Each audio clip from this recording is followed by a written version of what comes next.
The warm breeze from the bay caressed my skin as Kristina and I strolled leisurely along the Miami waterfront. The ocean whispered something of its own, the waves lazily licking the concrete slabs, while the orange sunset spread across the sky like spilled paint. The evening was almost perfect, one of those rare moments when we were both silent, yet the silence didn't feel heavy. I glanced at her profile, sharp chin, dark hair pulled into a careless ponytail, and I thought that maybe, just maybe, we'd survive this damn year. Money, damn it all, had long been a wedge between us, but tonight, I almost believed we could make it. Almost. We should grab a beer, she said, nodding toward a bar across the street. Her voice was light, as if we hadn't been arguing this morning over yet another overdue bill. Yeah, I muttered, shoving my hands into the pockets of my jeans. I worked construction as an electrician, hauling wires for 40 hours a week, and still, every month felt like an obstacle course. But I didn't complain. Matthew Crow wasn't the kind of man who whined over small things. We turned toward the bar when he appeared. Young, about 25, in a white shirt with rolled-up sleeves and a smirk that made me want to punch him right in the face. He walked straight at us, like he knew exactly where we were going, stopping just 2 steps away. I tensed. Guys like this didn't approach people for no reason. Your wife is beautiful, he said, looking at Kristina. His voice was low, carrying an arrogant edge. How much for a night with her? Will $1,000 do? I froze. Something in my head flipped, a switch from 0 to 100 in a second. Was this a joke? A prank? I glanced around, looking for a hidden camera or drunk buddy snickering behind a corner, but the waterfront was empty, just the sound of waves and a few distant passers-by. Kristina was silent beside me, and suddenly, that silence was louder than anything else. What the hell did you just say? I stepped toward him, fist clenching. He was a bit shorter than me, but he stood there like he didn't give a damn that I could smash his face into the pavement. Say it again, if you're not a coward. He raised his hands as if surrendering, but the smirk never left his face. There was something predatory glinting in his eyes. Relax, man. It's a business offer. $1,000 for a night with her. He nodded toward Kristina like she was a product on display. Cash up front, no problems. I swung, ready to knock his teeth down his throat, but Kristina grabbed my elbow. Her fingers dug into my skin, and I turned to her, expecting to see anger, disgust, anything that would confirm how absurd this was. But she was looking at him, not at me, at him. And in her eyes, there was something curious. Not disgust, not rage. Curiosity. Are you serious? She asked, and her voice trembled, not with fear. She tilted her head slightly, as if actually considering it. Kristina, I turned to her, feeling the blood pounding in my temples. What the hell are you saying?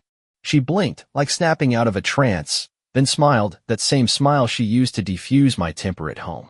But this time, it didn't work. The bastard spoke again. Dead serious. I've got the money right here. He patted his pocket, and I caught the way his gaze slid over her body, lingering on her hips. 1,000 is just the starting offer. If you're good, I might go higher. I lunged at him, but Kristina stopped me again. Matt, stop, she said softly, but firmly. Then she turned to the bastard and added, prove you're not lying. I thought I'd misheard her. The warmth of the evening, the golden Miami sunset, suddenly, none of it felt real anymore. And I knew, something inside us had just cracked. I stared at Kristina, and her words rang in my ears like the hum of live wires under high voltage. Prove you're not lying. Was this a game? Had she really just said that? The warm Miami air suddenly felt sticky, heavy, as if someone had turned off the breeze. The sunset still burned over the bay, but now its colors looked poisonous to me. The young bastard grinned wider, like he'd just won a poker game. He reached into his pocket and pulled out a thick stack of cash, bound with a rubber band. He took a step toward Kristina and held out the money like a waiter presenting a menu. Here, take a look. $1,000. All fair, he said, his gaze trailing over her again, bold and greedy. But I just thought. You're worth more. Let's say 10 grand. How about it? 10,000. I almost choked. That was more than I made in 3 months, sweating under the sun, pulling wires on a construction site. And this piece of shit tossed out numbers like it was spare change for coffee. But that wasn't the worst part. The worst part was Kristina. She didn't flinch. She didn't spit in his face. She took the stack from his hand, slowly, almost cautiously, as if testing whether the bills were real. Her fingers ran along the edge of the cash, and then she looked up at him. She smiled. Not the way she usually did to calm me down. This was a different smile, sharp, with a hint of challenge. 10,000, she repeated, and there was something in her voice I couldn't place. Amusement? Interest? I didn't know, but it hit me harder than his words did. Kristina, what the hell are you doing? My voice broke into a growl. I grabbed her shoulder, turning her to face me. Is this some kind of joke? Are you seriously negotiating with him? She looked at me, and there was something new in her eyes. Cold, almost unfamiliar. She pulled her shoulder free from my grip and took a step back. Matt, relax, she said, her tone so light it was like I was making a scene over nothing. He's just talking shit. Look at him. You really think a guy like that has 10 grand? But she didn't throw the money away. She didn't shove it back in his face. She held it in her hands, and that felt like a knife between my ribs. I turned to him. He stood with his arms crossed, watching us like we were some kind of circus act. His smirk widened, like my anger only entertained him more. Oh, I have it, sweetheart, he said, eyes locked on her. And I'm ready to pay. You can see for yourself. Your man's already losing it. Maybe it'll turn him on even more, huh? I lunged at him, but Kristina stepped between us again, pressing a hand against my chest. Her palm was hot, and I felt her fingers tremble slightly. But she didn't pull away. Matt, stop, she said, and this time, there was steel in her voice. You're making this into a problem. He's just an idiot with money. Why are you yelling? Why am I yelling? I recoiled like she'd slapped me. This psycho is offering to buy you, and you're standing here flirting with him, and I'm the one making it a problem? She rolled her eyes. Actually rolled them, like when I forgot to take out the trash or argued over bills. But this wasn't about trash. This was about us. About the fact that I thought I knew her. You're always like this, she said, shaking her head. Blowing things out of proportion. Maybe this is just a joke, and you're already ready to throw punches. A joke? I pointed at him. This asshole just raised his offer to 10 grand, and you're standing here smiling. The young prick chuckled, like I had just proved his point. See? He's getting himself worked up, he said to Kristina, his tone almost conspiratorial. Maybe he likes the idea. 10 grand is good money. Think about it. I waited for her to tell him off. Waited for her to say something, anything, to end this. But she was silent. She looked at him, then at me, and there was something in that silence I couldn't bear. She slid the stack back into his hands. Not abruptly, not with disgust, just as if she'd simply finished examining it. All right, enough, she finally said, but her voice was too calm. Let's go home, Matt. I didn't move. Because in that moment, I realized, this crack between us, it wasn't new. It had been there all along. I had just refused to see it. And now, it was spreading, and I had no idea how to stop it. We walked back to the car in silence.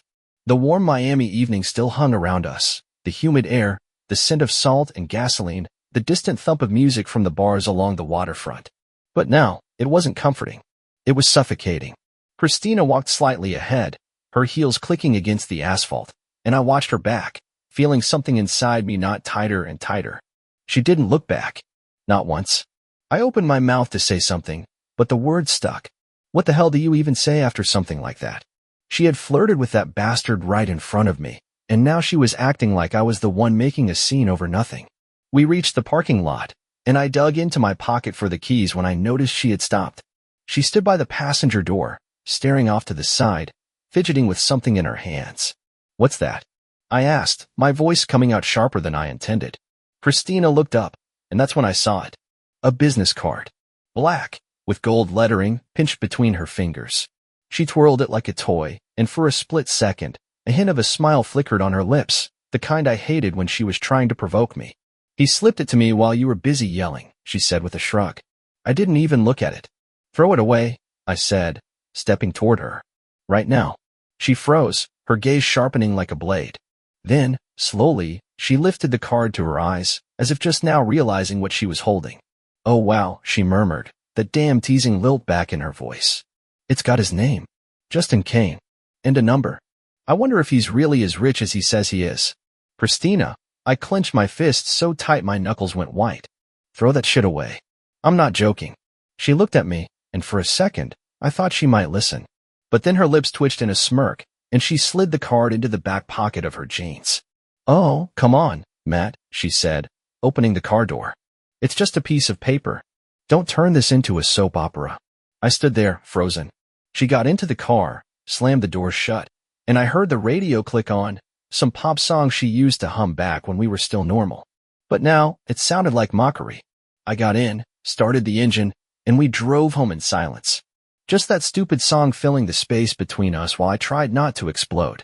At home, she went straight to the bedroom, tossing her bag onto the couch. I stayed in the living room, staring at her jeans draped over the chair. The pocket was slightly pulled out, and I could see the edge of that damn business card. It was like a splinter under my skin, small but unbearable. I walked over, pulled it out, and stared at the gold letters. Justin Kane, investor, and a phone number. No other details. Just a name and a way to reach that smug piece of shit. What are you doing? Kristina's voice came from behind me, and I turned. She stood in the doorway, wearing just a t-shirt, her hair damp from the shower. Her eyes narrowed when she saw the card in my hand. That's what I want to know. What the hell are you doing? I held up the card. Why did you keep it? She rolled her eyes and walked to the fridge like this was just another night. I forgot about it, Matt. Jesus, you're acting like a child. What do you want me to do? Burn it in a ritual? Throw it away, I repeated, my voice lower now, but firm. Or I will. She froze with a can of Coke in her hand and looked at me. For a long time. Then she set the can down on the counter and stepped closer. Too close. I could smell her shampoo, the same one as always, but now it felt foreign. You know what? She said, her voice turning cold, almost venomous. You're acting like the stupid card actually means something. Maybe that's your problem, not mine.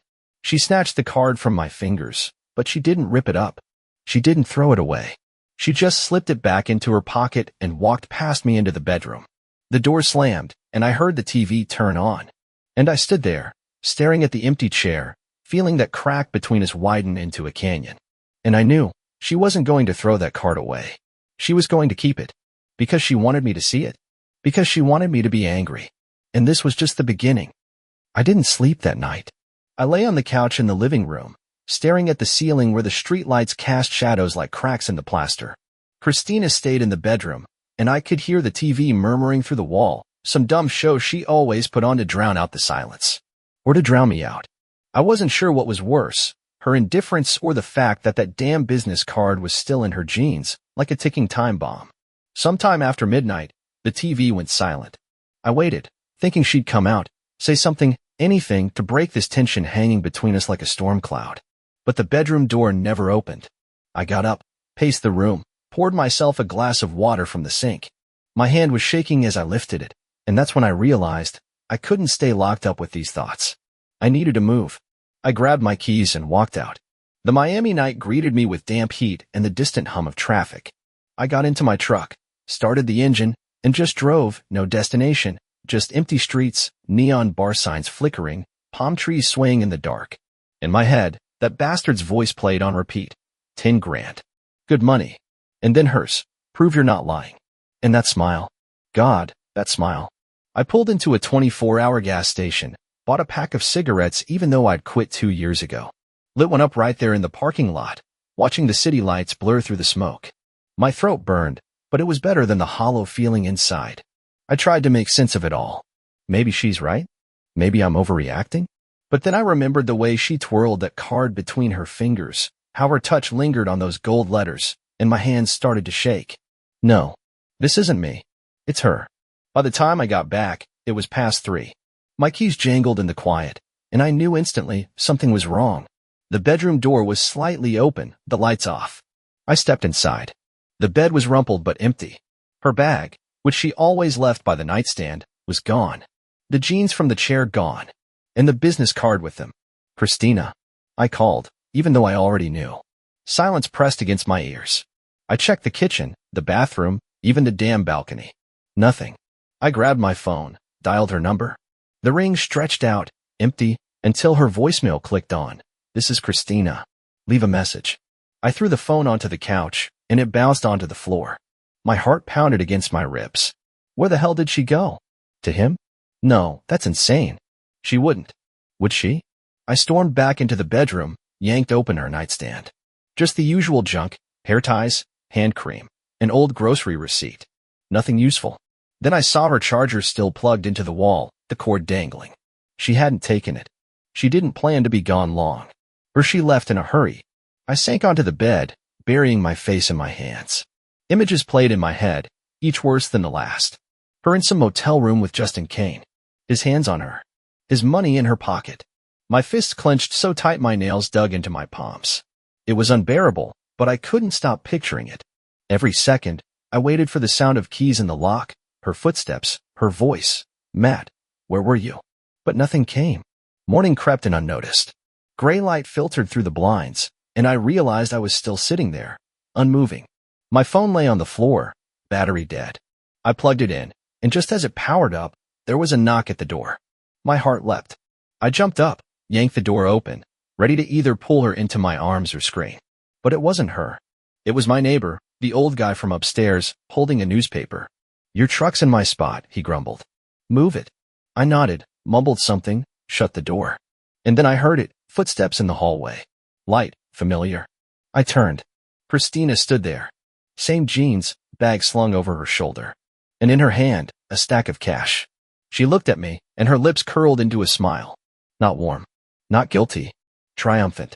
And I knew a night without her was only the beginning of the nightmare. Kristina stood in the doorway, and her smile cut through me like a rusty blade. Her hair was messy, mascara slightly smudged under her eyes, but she didn't look guilty, didn't look broken. She looked satisfied.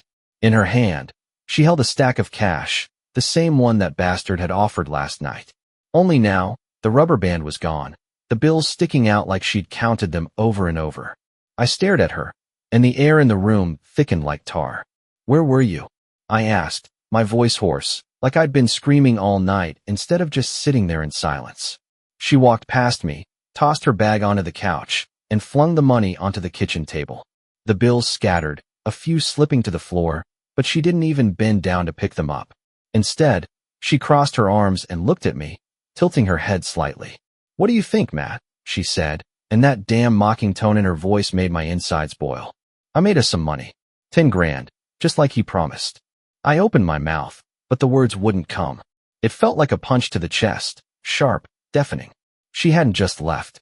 She had gone to him, spent the night with him. And now she stood here, with that filthy money, talking about it like she'd just brought home a lottery win. You what? I took a step toward her, feeling the ground tilt beneath me. You really did it? With him? She sighed, like I was exhausting her, rubbing her temple. Yes, Matt, I did it. And you know what? It's your fault. She jabbed a finger at me, her eyes flaring. You made a goddamn spectacle out of me last night. Yelling, throwing punches like I'm your property. You humiliated me. So I figured, why not show you what I can really do? I stared at her, and I didn't recognize the woman in front of me. This wasn't the Kristina I had married 5 years ago. Not the one who used to laugh at my dumb jokes while we ate pizza on the floor of our first apartment. This was someone else, cold, calculating, with that toxic mix of anger and pride in her voice. I humiliated you. I echoed, my voice rising. That bastard offered to buy you. And I'm the one who humiliated you? Do you even hear yourself? She laughed, short, sharp, and it was the worst sound I'd ever heard. Oh, please, Matt. You blew this into a tragedy. If you had just laughed it off and walked away, nothing would have happened. But no, you had to play the hero. And what did I get? A man looking at me like a whore before I even did anything. So yeah, I went and did it. And here's your money. For the family. She nodded toward the cash on the table, and there was so much disdain in her voice that I could barely breathe. She was blaming me. Me. As if I had shoved her into Justin Kane's bed. As if I had held that business card in my hand and flirted with him on that goddamn boardwalk. You're sick, I said, the words slipping out raw, unfiltered. You sold yourself for 10 grand, and now you're blaming me? Her face shifted. The smirk vanished, and she stepped closer, so close I could smell cigarettes and a stranger's cologne on her skin. I'm not sick, Matt, she whispered, her voice cold, almost venomous. I'm tired. Tired of your overdue bills, your we'll make it work, your constant pretending like everything's under control. Well, now we have money. You can take it or throw it away, I don't care. But don't you dare look down on me. She turned away, grabbed her bag, and walked toward the bathroom. The door slammed shut, and I heard the water start running. And I stood there, in the middle of the kitchen, staring at that damn pile of money. It lay there, crumpled and dirty, Proof that everything I thought I knew about us had collapsed in a single night. And I knew. I couldn't do this anymore. Not her smell, not her voice, not her lies. Something inside me broke, and I knew I couldn't fix it. But first, I wanted her to pay.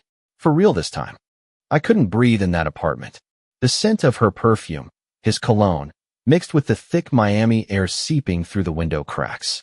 The money still lay on the table, mocking me, and every time I looked at it, an image burned in my mind. Kristina with Justin Kane, his hands on her, her laughter. I grabbed the bills in a fist, crumpled them, and hurled them into the trash. But it didn't help. I could still see them. She walked out of the bathroom wrapped in a towel, her hair damp, and threw me a glance. Quick, indifferent, like I was just a piece of furniture in the room. Then she disappeared into the bedroom and shut the door. I could hear her moving around, changing clothes, humming to herself. Like nothing had happened. I grabbed my phone and dialed Tom, my brother. He lived an hour away in Coral Gables, the only person I could talk to about this. The ringing dragged on, and I was about to hang up when he answered. Matt? What the hell, man? It's early. His voice was groggy, but I didn't let him finish. She cheated on me, Tom. I blurted out. Left in the middle of the night for some rich bastard. 10 grand. Now she's blaming me. Silence. Long enough that I thought he'd hung up. Then he exhaled sharply. Are you serious? Kristina? He sounded like he didn't believe it. And I didn't blame him. I still couldn't believe it. Yes, Tom. She came back this morning with the money and told me it was my fault. That I pushed her to it. He swore under his breath. I heard his bed springs creak as he sat up. Jesus, Matt. I don't even know what to say. What are you going to do? I want everyone to know. I said, my voice steadier than I expected. She doesn't get to pretend anymore. I want a divorce. But first, I want her exposed. Tom hesitated. Then, cautiously, he asked, are you sure? It's going to get ugly. People will talk. Let them, I said coldly. She deserves it. I ended the call and sat on the couch, staring at nothing. The plan was already forming in my mind. Kristina had always cared about appearances. Her perfect image, the devoted wife who had it all under control, was her shield. I was going to shatter it. First, I called her sister Lisa. They were close, and Lisa had always idolized Kristina. I laid everything out, the boardwalk, Justin Kane, the money, what she said this morning. Lisa didn't interrupt. She only made a small choking sound halfway through. When I finished, she whispered, oh my God, Matt, I'll talk to her. This isn't normal. Don't, I said. Just tell your mom. And your friends. Let them know. Then I opened the group chat with our mutual friends, the people we drank with on weekends, went to the beach with. I kept it short. Kristina spent the night with another man for money. We're getting divorced. My phone started buzzing immediately with WTFs, and are you serious? But I shut it off. I didn't need their pity. I just needed her to feel it. The bedroom door opened. Kristina stepped out, fully dressed, her bag slung over her shoulder. Then her phone rang. She glanced at the screen, frowning, and answered. Lisa? What's wrong? Her voice was irritated, but within seconds, she stiffened.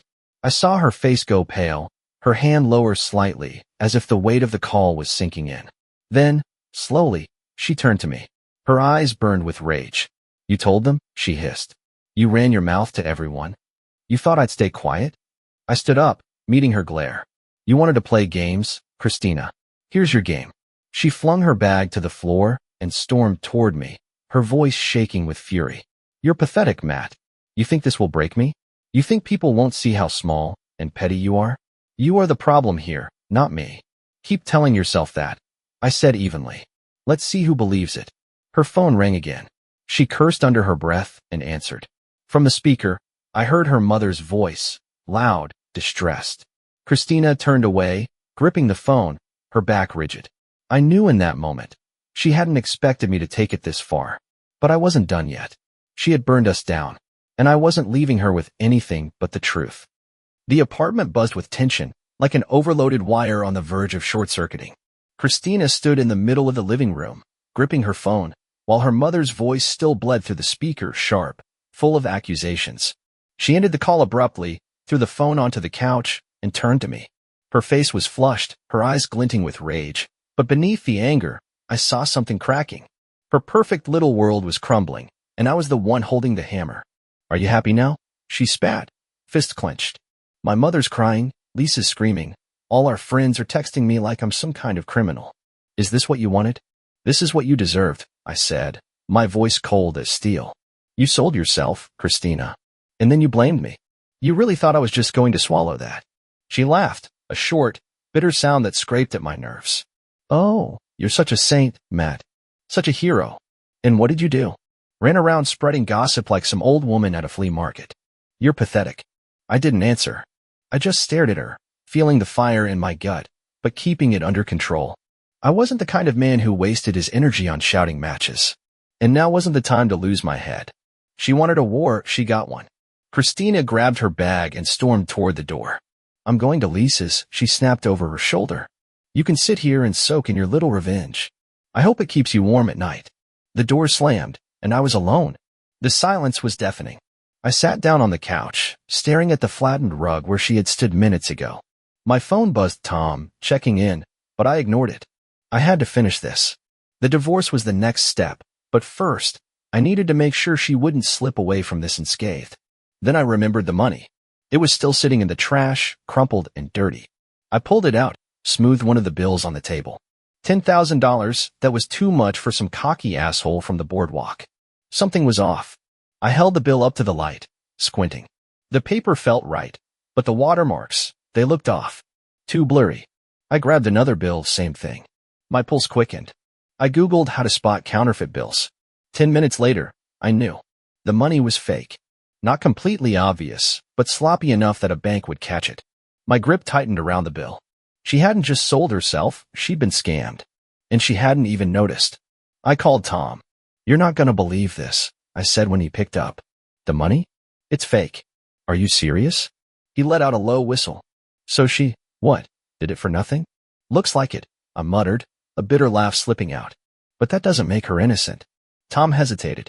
Then, carefully, he said, Matt, that changes things. Maybe you should tell her. No, I cut in. Let her find out on her own. I'm filing for divorce. Today. I hung up and walked to the table where the stack of papers sat. I found the number of a divorce attorney a coworker had recommended a couple of years back and dialed. An hour later, I was sitting in his office, a cramped room with a view of palm trees and a parking lot. The attorney, a balding man named Richard, listened without interrupting, just tapping his pen against the desk. Grounds for divorce? He asked when I finished. Infidelity, I said, and I want it done fast. He nodded, jotting something down. Do you have proof? Witnesses? Photos? Anything tangible? I hesitated. Proof. The money was fake, but I still had it. The only person who had heard her confession was me. But I knew she wouldn't lie in court. Too many people already knew the truth. I have the money she brought back, I said, and I can show it. Plus, her family knows. Is that enough? Could be, Richard said with a shrug. If she doesn't contest it. You want to sign the papers today? Yes. And at that moment, I felt something inside me release. Not pain. Not anger. Just exhaustion. I signed the documents, and Richard promised to file them the next morning. When I stepped outside, the sun was already setting, painting Miami in the same burnt orange glow as it had 2 nights ago on the boardwalk. But now, it meant nothing. Kristina had thought she'd won by bringing home that money. But it was nothing but a worthless pile of paper. Just like her marriage. And I was going to make sure she understood exactly what that meant. A week had passed since I signed the papers in Richard's office. Kristina hadn't come home. She stayed with Lisa, and from what Tom told me, her family was split. Her mother cried and blamed her, while Lisa tried to defend her, scrambling for excuses. I didn't care. I didn't care what any of them thought. I only wanted one thing for this to be over. Richard called Wednesday morning while I was fixing wiring on a construction site. His voice was dry, businesslike, like he was reading me the weather forecast. Matthew, she received the notice, he said. Her attorney reached out. They're not contesting the grounds. Signing is tomorrow at 3. My office. You coming? Yes, I said, and hung up. No emotion. Just emptiness, like someone had turned off the light inside me. The next day, I took the afternoon off and drove to Richard's office. Miami hummed around me, cars honking, seagulls screeching, the scent of fried food drifting from street vendors. But I barely noticed. My head was quiet, the kind of quiet that comes before a storm. I parked, walked up to the 2nd floor, and Richard met me at the door. She's already here, he said, nodding toward his office. You ready? I nodded, though I wasn't sure. Was I ready to see her? To sign the papers that would erase 5 years? But I stepped inside. Kristina sat at the table across from her attorney, a thin woman in a stiff suit. She looked exhausted. Dark circles under her eyes, her hair pulled into a messy bun.